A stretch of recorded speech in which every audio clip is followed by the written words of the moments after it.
2,53,400 હસ્તાક્ષર સાથે જિલ્લા કલેક્ટરને પાઠવવામાં આવ્યું પ્રાર્થનાપત્ર। દેશવ્યાપી મહાઅભિયાનને મળ્યું વ્યાપક સમર્થન।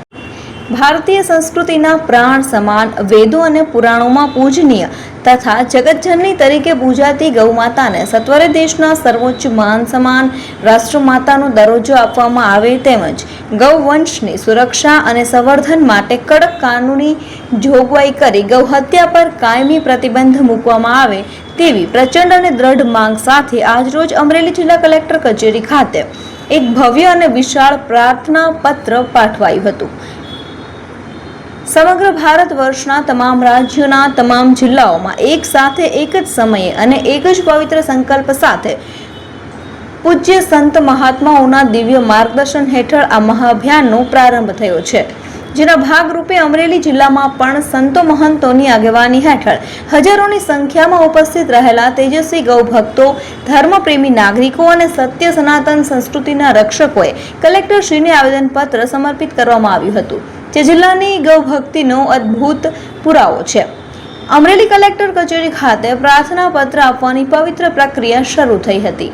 આ પ્રસંગે ઉપસ્થિત સંગમ ફાઉન્ડેશન ટ્રસ્ટના પ્રમુખ વિવેકભાઈ તળાવિયાએ પોતાના ઉદ્બોધનમાં જણાવ્યું હતું કે યુગ યુગથી જીવ માત્રના કલ્યાણ અને અન્ન ધન તથા આરોગ્યની રક્ષા માટે ગૌમાતાનું યોગદાન અતુલ્ય છે।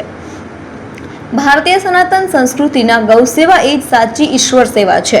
આ પવિત્ર અભિયાન અંતર્ગત દેશના ખૂણે ખૂણેથી અને ગામે ગામેથી કરોડો નાગરિકો રાષ્ટ્રપતિ અને વડાપ્રધાનને સંબોધીને પ્રાર્થના પત્ર પાઠવી રહ્યા છે।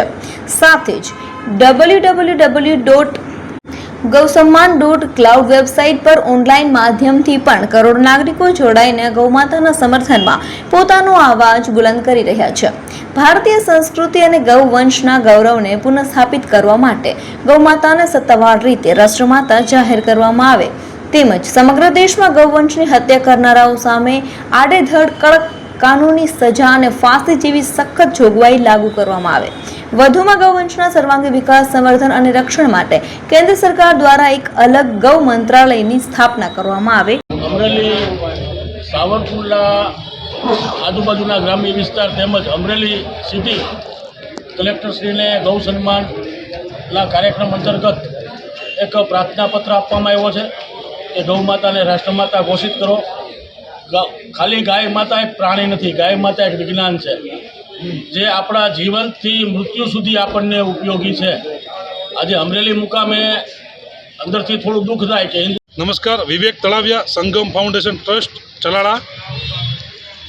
ગૌ સન્માન આહ્વાન અભિયાન આખા ભારતની અંદર આજે 27 તારીખે અને સોમવારે સવારે એક સાથે બધી જગ્યાએ પ્રાર્થના પત્ર દરેક કલેક્ટર કચેરીએ દેવામાં આવ્યું છે।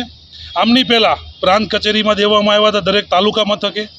ભારતમાં આ ગાય માતા છે એ રાષ્ટ્રમાતા બને એટલા માટે બધા સંતો દ્વારા આ અભિયાન ચાલ્યું છે। સંતોએ ખૂબ મહેનત કરી છે અને એના દ્વારા આજે આખા ભારતની અંદર વિશાળ પ્રમાણમાં લોકો જોડાય અને પત્ર દેવામાં આવ્યો છે। હા, શેની માટે છે અને આવેદન પ્રાર્થના પત્ર છે શેની માટે દેવામાં આવ્યું? પ્રાર્થના પત્ર છે એ ભારતમાં જે ગૌ માતા વાસ્તવમાં રાષ્ટ્રમાતા જ છે, પણ એને સૈદ્ધાંતિક રીતે એની મંજૂરી મળે, સરકાર દ્વારા એને ખરડો પ્રચાર કરવામાં આવે અને આ ગાય માતાને રાષ્ટ્રમાતા બને એ માટે બધા સંતોએ આજે પ્રાર્થના પત્ર બધા કલેક્ટર કચેરીમાં આખા ભારતમાં એક સાથે આપવામાં આવ્યું છે।